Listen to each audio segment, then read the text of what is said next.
Hello दोस्तों, नमस्कार। हमारे ज्ञान केंद्र चैनल में आपका स्वागत है। जिन्होंने चैनल सब्सक्राइब नहीं किया है कृपया सब्सक्राइब कर लें और लाइक एंड शेयर करना ना भूलें। दोस्तों, मैं आज आपको पढ़ाऊंगा रीतिकाल, भारतीय युग और द्विवेदी युग और क्षयवादी युग से संबंधित महत्वपूर्ण फैक्ट और इम्पोर्टेंट उनकी रचनाएं। दोस्तों, हमारे वीडियो को लास्ट तक अवश्य देखें और हमारा पढ़ाई आपको अच्छा लगे तो कृपया हमारा चैनल सब्सक्राइब कर लें और कमेंट में अवश्य बताएं। दोस्तों, हम अपनी आज की क्लास अपने आज के मोटिवेशनल कोट के साथ शुरू करेंगे। दोस्तों, आज का हमारा मोटिवेशनल कोट है, अच्छी किताबें और अच्छे लोग तुरंत समझ में नहीं आते हैं, उन्हें पढ़ना पड़ता है। यानी कि जो अच्छी किताबें होती हैं और अच्छे लोग होते हैं तो उनको हम क्या करना पड़ता है, तुरंत समझ में नहीं आता और उनको हम क्या करना, वेट दे करके उनको परख कर पढ़ना पड़ता है। दोस्तों, इसी के साथ हम अपनी आज की क्लास शुरू करेंगे। दोस्तों, हमारी आज की क्लास है का पहला टॉपिक है हिंदी का उत्तर मध्यकाल या रीतिकाल। दोस्तों, हम जानेंगे कि उत्तर मध्यकाल रीतिकाल की समाधि क्या होती है, इसके बारे में और इसके महत्वपूर्ण पॉइंट या फैक्ट। दोस्तों, जो उत्तर मध्यकाल रीतिकाल है इसकी समाधि दोस्तों होती है कितनी, 1650 से लेकर 1850 ईस्वी तक मानी गई है। दोस्तों, रीतिकाल के अन्य नाम जैसे श्रृंगार काल, रीतिकाल किसने दिया है? तो दोस्तों, रीतिकाल का श्रृंगार काल किसने, विश्व प्रसाद मिश्र ने रीतिकाल को श्रृंगार काल कहा है। तो ये आपसे पूछे रीतिकाल को श्रृंगार काल किसने कहा, तो बताएंगे कि विश्वनाथ प्रसाद ने कहा है। दोस्तों, रीतिकाल किसने कहा था? तो दोस्तों, कौन सा आपके आचार्य रामचंद्र शुक्ल ने रीतिकाल की संज्ञा दी है। दोस्तों, रीतिकाल को जो तीन कवि यानी तीन वर्गों में व्यक्त किया, यानी रीतिकाल को कवियों ने तीन विभागों में वर्गीकृत किया जाता है। पहला कौन सा, रीतिबद्ध, रीति सिद्ध और रीति मुक्त। यानी कि रीतिकाल के कवियों को तीन भागों में विभाजित करके अध्ययन करेंगे। कौन पहले आपके नहीं, रीतिबद्ध और रीति सिद्ध और रीति मुक्त है। दोस्तों, हम लोग नेक्स्ट चलेंगे कि ये कौन कौन से कवि इनके अंदर रखे गए हैं। दोस्तों, आपका पहला है रीति सिद्ध, रीतिबद्ध। दोस्तों, कौन सा आपका है रीतिबद्ध कवि, आपके कौन कौन से हैं? दोस्तों, जो आपके केशवदास जी हैं, चिंतामणि जी हैं और मतीराम जी हैं, इनको दोस्तों हम लोग रीतिबद्ध कवियों के अंतर्गत रखते हैं। और दोस्तों, जो आपके केशवदास जी है ना, इनको हम लोग क्या कहते हैं, कठिन काव्य का प्रेत कहा जाता है। केशवदास जी को नहीं कठिन काव्य का प्रेत कहा जाता है। ये मतलब कि एग्जाम में बहुत पूछा जाता है। और दोस्तों, जैसे पूछे कि रीति कठिन काव्य का प्रेत के रसो किसने कहा, तो बताएंगे आप लोग आचार्य रामचंद्र शुक्ल, यानी कि आचार्य रामचंद्र शुक्ल ने रीति मतलब कि केशवदास को कठिन काव्य का प्रेत माना है।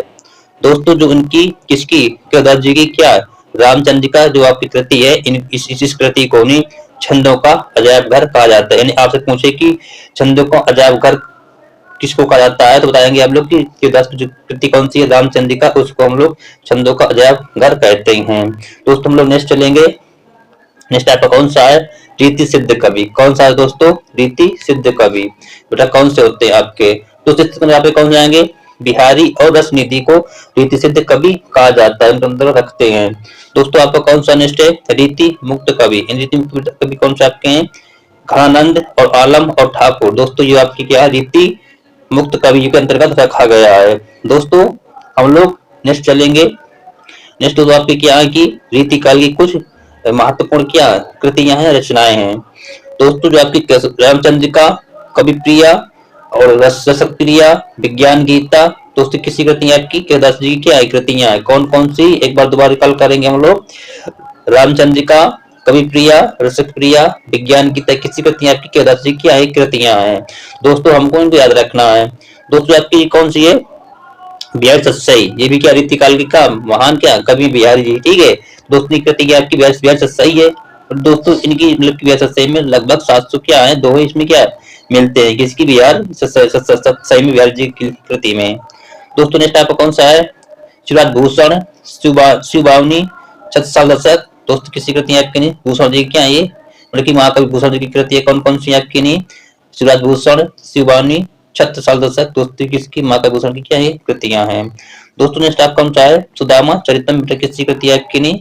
दोस्तों देखिए नरोत्तम दास की क्या कृति कौन सी, सुदामा चरितम किसकी, नरोत्तम दास की आपकी कृतियां है। ठीक है दोस्तों, हम लोग नेक्स्ट चलेंगे साथ में। नेक्स्ट हमारा कौन सा आपका नहीं, कौन सी कृतियां हैं, काव्य निर्णय। दोस्तों जो आपकी काव्य निर्णय कृति किसकी है, भिखारी दास की है। दोस्तों भिखारी दास का जो मतलब कि हम लोग भोजपुरी क्या शेक्सपियर की संज्ञा भी दी जाती है, यानी आपसे पूछेगी भोजपुरी का शेक्सपियर कौन है, बताएंगे भिखारी दास को संज्ञा दी जाती है। इनकी कृति दोस्तों कौन सी आपकी नहीं, काव्य निर्णय से क्या कृति है। दोस्तों श्रृंगार सोरठा, नगर शोभा दोस्तों किसी कृति आपकी, रहीमदास। दोस्तों रहीमदास की कृति कौन कौन सी आपकी, श्रृंगार सोरठा और नगर शोभा किसी कृति है, रहीमदास जी की कृति है। दोस्तों रहीमदास जी का पूरा नाम क्या है, अब्दुल रहीम खान खाना इनका पूरा नाम है। और दोस्तों ये बैरम खां के क्या पुत्र थे, कौन, रहीमदास जी। ठीक, दोबारा आपसे पूछे जो दोस्तों आपका नहीं, जो आपका प्रेम वाटिका किसकी कृति है, रसखान जी की। किसकी, रसखान जी की कृति दोस्तों आपकी है, प्रेम वाटिका किसकी, रसखान जी की है। ये भी रीतिकाल की क्या मतलब की प्रसिद्ध कृति है। दोस्तों गंगा लहरी प्रबोध पचासा किसकी दोस्ती कृतियां आपकी नहीं, किसकी है, पद्माकर की। ना साहब पूछे कि गंगा लहरी और किस कौन सी, प्रमोद पचासा की, प्रबोध पचास किसकी आपकी, पद्माकर जी की कृतियां हैं। दोस्तों कौन सा आपकी, लता और पदावली किसकी दोस्तों है, घनानंद जी की कृतियां। और दोस्तों अगर आप पूछे कि जो आपकी घनानंद जी कृति पदावली है, इसकी भाषा क्या है, इसकी भाषा कौन सी दोस्तों आपकी नहीं, मैथिली भाषा दोस्तों इसकी पदावली है। ठीक है दोस्तों और इसी पदावली से ही घनानंद जी क्या मतलब कि फेमस हुए, तो इनको मैथिली कोकिला कहा गया, लेकिन इनको घनानंद जी को पदावली कृति पर ही इनको मैथिली कोकिला के नाम से भी जाना गया है। तो हम लोग नेक्स्ट चलेंगे। नेक्स्ट कौन सा आपका नहीं, आधुनिक काल, यानी कि आपका भक्ति काल क्या हो गया, वहां से क्या खत्म हो गया, इसके जो मेन क्या पॉइंट थे। दोस्तों नेक्स्ट आपका कौन सा आया है, भक्ति काल। दोस्तों भक्ति काल की बेटा अवधि क्या होती है दोस्तों, 1850 के बाद का जो समय है ना, उसको हम लोग क्या कहते हैं, आधुनिक काल के अंतर्गत रखे गए। मतलब कि 1850 ईस्वी से बात करें अब तक का जो समय है, उसको हम लोग आधुनिक काल के अंतर्गत रखा जाता है। दोस्तों इसके अंतर्गत मतलब कि आधुनिक काल के मतलब कि इनको भी युग में बांटा गया है। जैसे आपका पहला कौन सा आपका नहीं, भारतीय युग। कौन सा युग, भारतीय युग। इसकी बेटा समाधि कितनी मानी गई, भारतीय युग की नहीं, तो इसमें 1850 से लेकर कहां तक, 1900 तक जो आपकी समय अवधि है ना, इसको हम लोग भारतीय युग के अंतर्गत रखते हैं, भारतीय युग कहा जाता है। दोस्तों भारतीय युग के अग्रदूत या फिर हिंदी नवजागरण के अग्रदूत किनको माना गया है, तो कौन आते हैं, भारतेंदु हरिश्चंद्र। यानी आपसे पूछे कि भारतीय युग के अग्रदूत या हिंदी नवजागरण के अग्रदूत कौन है, बताएंगे हम लोग कि भारतेंदु हरिश्चंद्र जी इसके अग्रदूत माने जाते हैं। दोस्तों ये आपके इंपॉर्टेंट है, क्योंकि यहाँ से इसको एग्जाम में पूछता है नहीं। हम लोग नेक्स्ट चलेंगे।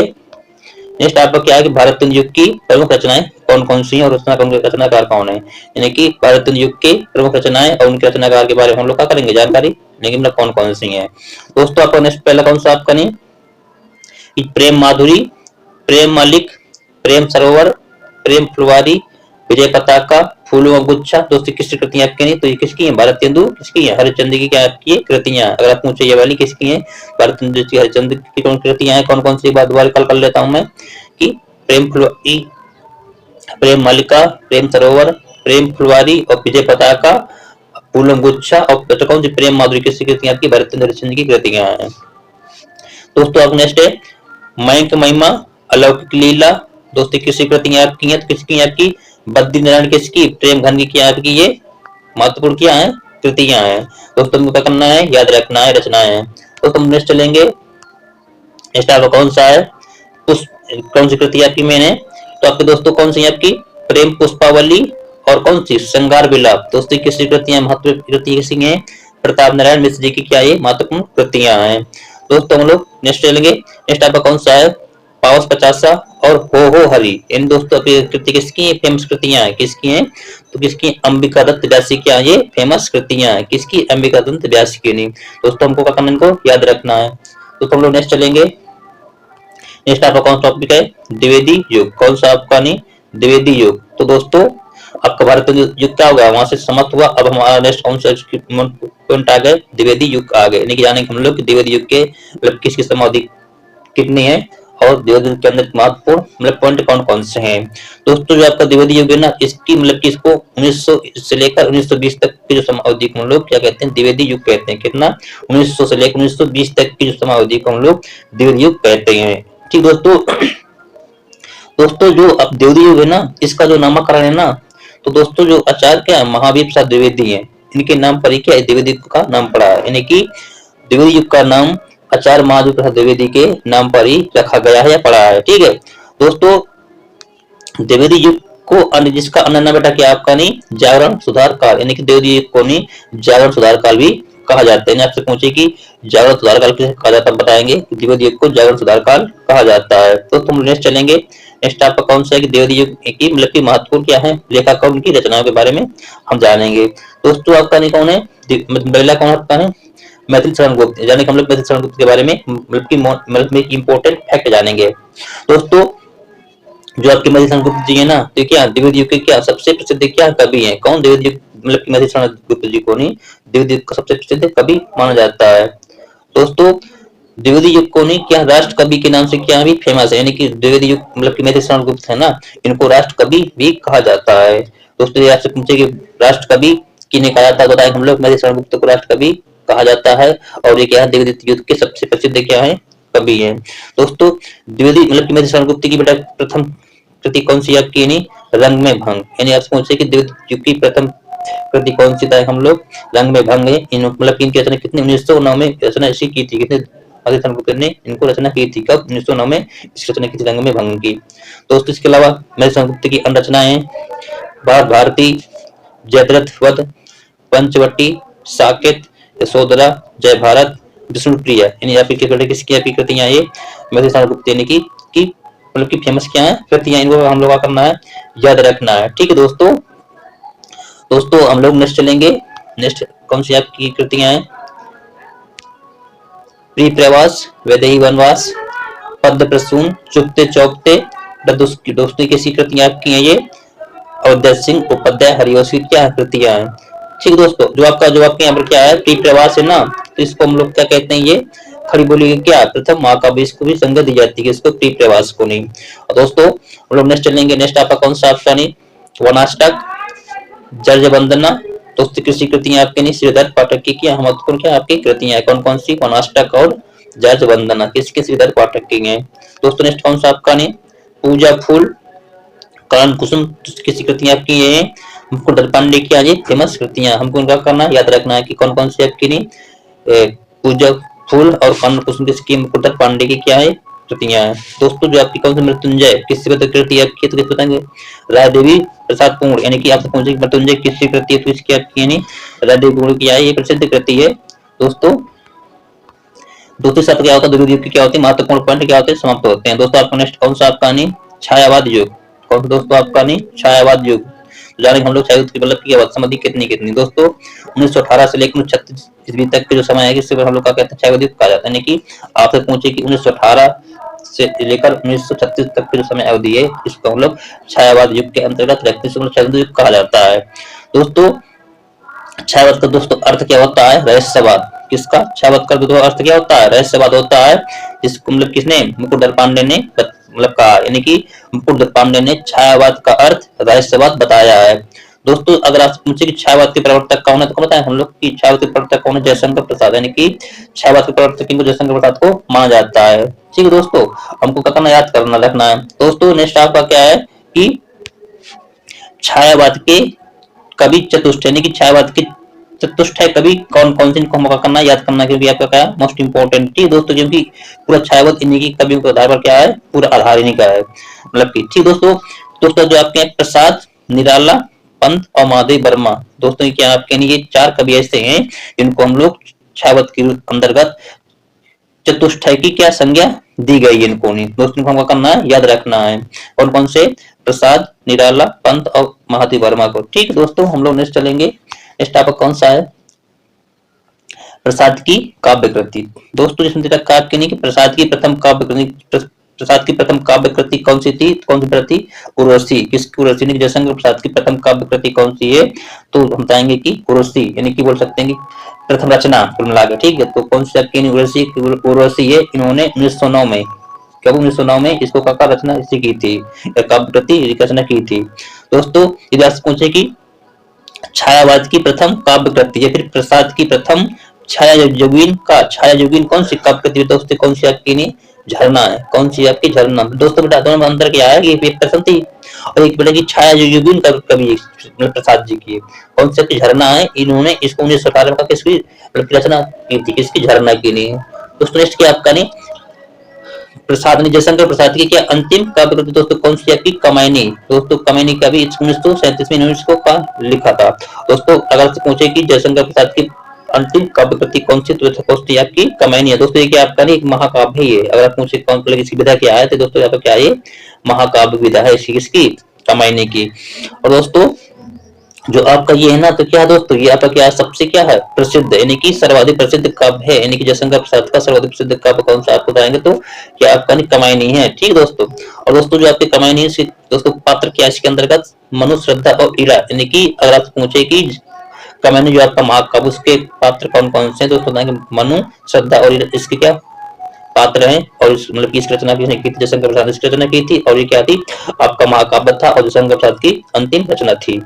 दोस्तों हम लोग नेक्स्ट चलेंगे। नेक्स्ट आपका कौन सा है, स्मितानंदन पंत है। दोस्तों कौन सा आपका नहीं स्मितानंदन पंत है।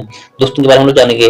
दोस्तों जो आपका स्मितानंद पंत है ना, इनको हम लोग क्या प्रकृति का सुकुमार कवि भी कहते हैं, यानी कि स्मितानंद पंत जी को प्रकृति का सुकुमार कवि कहा जाता है। और दोस्तों इनको मतलब कि ये क्या थे, ज्ञानपीठ पुरस्कार प्राप्त करने वाले प्रथम क्या व्यक्ति, यानी कि मुझे हिंदी साहित्य में प्रथम ज्ञानपीठ पुरस्कार प्राप्त करने वाले व्यक्ति कौन है, तो बेटा कौन है आपके स्मितानंदन पंत जी है। कौन बेटा आपके स्मितानंदन पंत जी है। ठीक है दोस्तों। और दोस्तों जो इनकी रचना कौन सी, मतलब कि इनको कौन सी रचना पर ज्ञानपीठ पुरस्कार मिला था, तो बेटा रचना आपकी कौन सी, चिदंबरा, यानी कि चिदंबरा रचना पर इनको ज्ञानपीठ पुरस्कार मिला था। बेटा कब मिला था आपसे पूछे, तो दोस्तों 1900 कितना 68 में इनको क्या किया था ज्ञानपीठ पुरस्कार प्रदान किया था। किनको, स्मितानंद पंत जी को ज्ञानपीठ पुरस्कार प्रदान किया गया था। और दोस्तों साथ में ही 1961 में दोस्तों क्या इनको क्या पद्म श्री, किनको पद्म श्री से क्या सम्मान मतलब कि प्रदान किया गया था। किनको, पंत जी को। पूछे आपको नहीं कि पंत जी को पद्म श्री कब मिला था, तो 1961 में पद्म श्री मिला था। और 1968 में दोस्तों क्या आपको नहीं ज्ञानपीठ पुरस्कार प्रदान किया गया था। ठीक है दोस्तों। और दोस्तों ये हिंदी साहित्य के प्रथम व्यक्ति पाने वाले व्यक्ति हैं दोस्तों, हम तक इनका याद रखना दोस्तों क्योंकि आपके बहुत मोस्ट इंपॉर्टेंट है। दोस्तों हम लोग नेक्स्ट चलेंगे। नेक्स्ट आपका कौन सा टॉपिक है, यानी कि पंत, यानी कि स्मितानंद पंत की मतलब कि छायावाद काव्य की प्रथम कृति दोस्तों कौन सी है आपकी, उच्चवास। आज तक पूछे कि स्मितानंद पंत की छायावाद की मतलब छायावाद काव्य की प्रथम कृति कौन सी मानी गई, दोस्तों कौन सी आपकी उच्चवास से। इन्होंने 1918 में इन्होंने किया था, इसकी क्या किया था रचना की थी, किसकी, उच्चवास की। दोस्तों क्या की छायावाद की प्रथम काव्य कृति है। दोस्तों पंत की अंतिम मतलब सुल्तान पंत की अंतिम कृति कौन सी है, काव्य कृति कौन सी है, कौन सी, गुंजन, यानी कि गुंजन का 1932 में रचना की थी किसने, सुल्तान पंत ने। अंतिम देखो अगर पूछे प्रथम उच्चवास हो जाएगी, अंतिम कौन सी, गुंजन हो जाएगी। मतलब प्रथम कौन सी आपकी नहीं, प्रथम आपकी कौन सी है उच्चवास और अंतिम कौन सी, गुंजन। ठीक है। पूछा इसकी प्रथम रचना कब हुई थी, 1918 में किया था इसने, अंतिम 1932 में इन्होंने रचित की थी।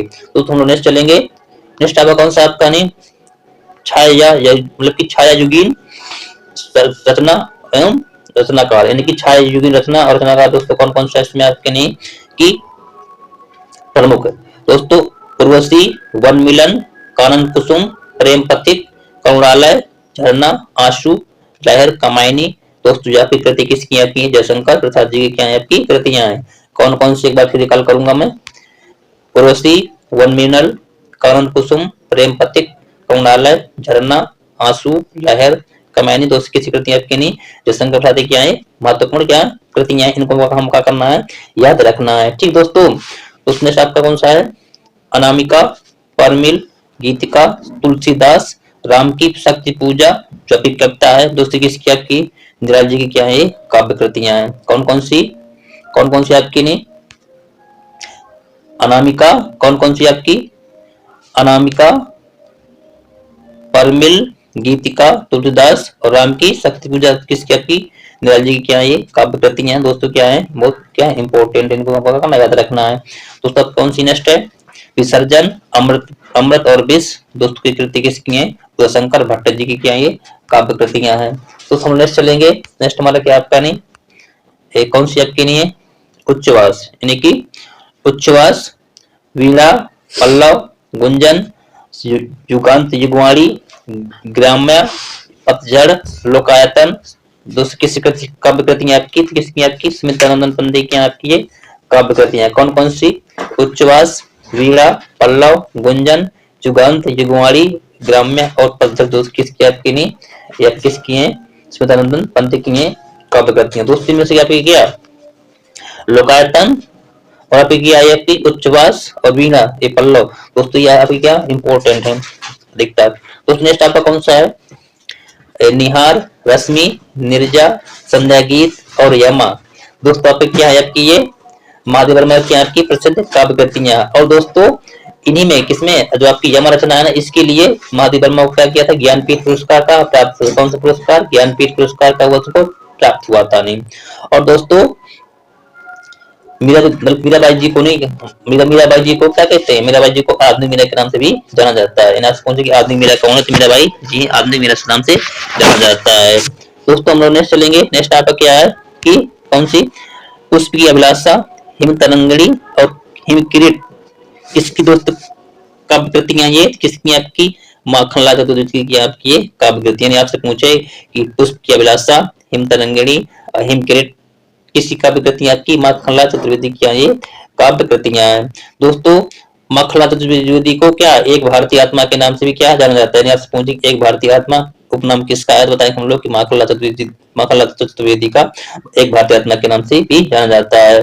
दोस्तों इसी के साथ दोस्तों नेक्स्ट आपका कौन सा, आपका नहीं कौन सी कृतियां आपकी नहीं, तो दोस्तों त्रिधारा, खूब लड़ी बरदानी, वो तो झांसी वाली रानी थी, वीरों का हो कैसा वसंत। दोस्तों किसी काव्य कृतियां आपकी, सुभद्रा कुमारी चौहान की क्या है रचना है, काव्य कृतियां दोस्तों क्या है अल्पी फेमस है। और त्रिधारा, खूब लड़ी बरदानी झांसी वाली रानी थी, वीरों को कैसा वसंत, किसकी आपकी, सुभद्रा कुमारी चौहान की क्या है काव्य कृतियां। हमको करना, इनको याद रखना है। दोस्तों इसमें आपका नेक्स्ट कौन सा आपका नहीं कि इसी दोस्तों, बीत विभावरी जागरी, अंबर पनघट में डुबो रही, तारा घट उषा नागरी। दोस्तों यह प्रसिद्ध पंक्ति किसकी है, जयशंकर प्रसाद की क्या प्रसिद्ध मतलब पंक्ति है। यानी कि दोस्तों हम पंक्तियों का या फिर अलग से जो इनकी काव्य कृति है इनके मतलब हम लोग अलग से इनका वीडियो बना के लाएंगे दोस्तों कि बीत विभावरी जागरी, पंगत पंगत डुबो रही, तारा घाट उषा नागरी। दोस्तों ये क्या है, जयशंकर प्रसाद की क्या प्रसिद्ध कृति दोस्तों को करना, ये इनको याद रखना पंक्ति कौन है। दोस्तों इसी साथ क्या होता है कि हमारा जो क्या है ये छायावादी युग है ना, तो यहाँ क्या होता है समाप्त होता है। दोस्तों हम लोगों ने सभी युगों को क्या डिटेल से पढ़ लिया है, कौन कौन सी बात पढ़ा है कि जो आपके पढ़ लिया दोस्तों। इसी साथ हम लोग क्या है कि हम लोग आज का हमारा टॉपिक क्या होता है यहीं से समाप्त होता है। और दोस्तों जिन्होंने दोस्तों सभी प्रतियोगी परीक्षाओं दोस्तों क्या है कि आपका नहीं सभी प्रतियोगी परीक्षाओं हेतु समस्या का जुड़े, और जिन्होंने अभी तक हमारा चैनल सब्सक्राइब नहीं किया कि सब्सक्राइब कर लें और लाइक शेयर करना न भूलें, और साथ में ही बेल आइकन भी दबा लें जिससे यह हमारे मतलब की वीडियो नोटिफिकेशन सबसे पहले आपका पहुंचे। और दोस्तों हमारी नेक्स्ट क्लास कमिंग सून जल्दी आएगी दोस्तों, डेली क्लास हमारे साथ में आती है दोस्तों। इसी साथ हम हमारे इसी साथ दोस्तों सभी को धन्यवाद है।